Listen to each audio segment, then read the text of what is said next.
Assalamualaikum warahmatullahi wabarakatuh. Pemirsa channel Rahmi Nailah Hiburan dan Dakwah menyoroti padi di kampung kami yang semakin tinggi dan semakin panjang. Ini sekitar semakin panjang hampir setengah meter ini. Belum menguning, masih menghijau.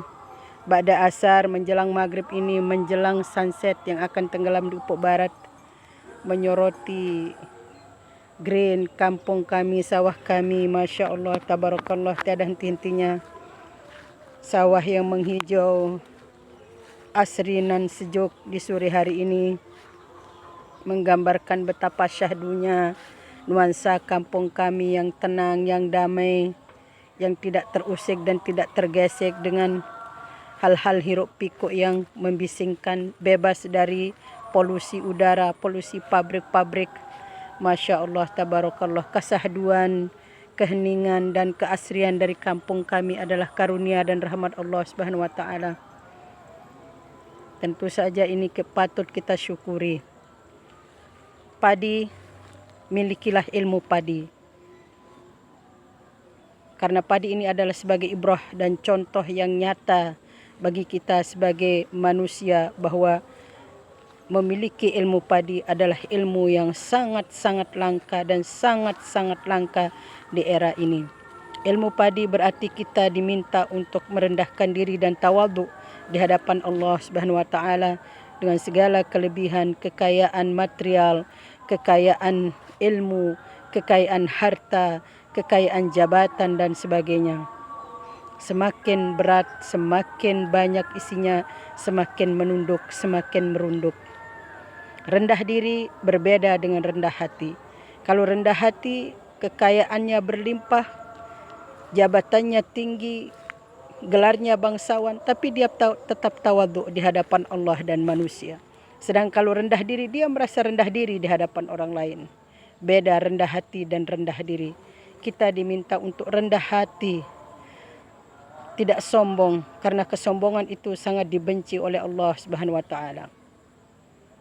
Iblis atau Azazil yang nyata-nyatanya telah beribadah sekian ribu tahun dari langit pertama hingga langit ketujuh, hingga dijadikan sebagai komandan ibadahnya para malaikat. Dia terusir dan terlaknat oleh Allah Subhanahu wa taala dari syurga, bukan karena dia kafir, bukan karena dia tidak beriman kepada Allah, bukan karena dia menduakan Allah, bukan karena dia menyembah berhala, tapi dia memiliki sifat yang disebut dengan sombong. Khalaqtu minan nar wa khalaqtahu min tin, katanya. Dia sombong dengan penciptaannya. Aku diciptakan dari api, tapi Adam diciptakan dari tanah. Ketika Allah memerintahkan para malaikat untuk bersujud kepada Nabi Adam sebagai sujud bukan penyembahan tapi penghormatan kepada Nabi Adam, satu-satunya yang tidak mau dan enggan menuruti perintah Allah untuk bersujud kepada Adam adalah iblis. Karena kesombongannya itulah dia terusir dari surga dan menjadi mal'un, orang yang terlaknat. Dan dia meminta waktu kepada Allah sampai hari kiamat untuk menggoda anak cucu Nabi Adam karena iri, hasad dan dengki, sombong, hasad dan dengki kepada Nabi Adam alaihissalam.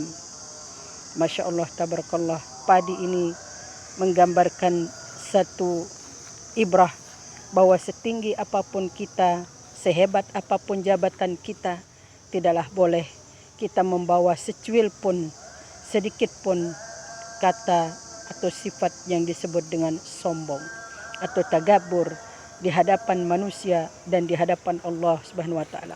Iblis terusir dan terlaknat oleh Allah dari syurga bukan karena dia beriman kepada selain Allah, bukan karena dia menyembah kepada selain Allah, tapi karena dia sombong, merasa lebih dari Nabi Adam alaihissalam, kemudian tidak mau tunduk dan patuh ketika Allah memerintahkan dia bersujud kepada Nabi Adam, sementara malaikat-malaikat semua sujud kepada Nabi Adam, sujud penghormatan litta'zim, bukan sujud penyembahan, karena kita hanya bersujud dan menyembah kepada Allah Subhanahu wa taala.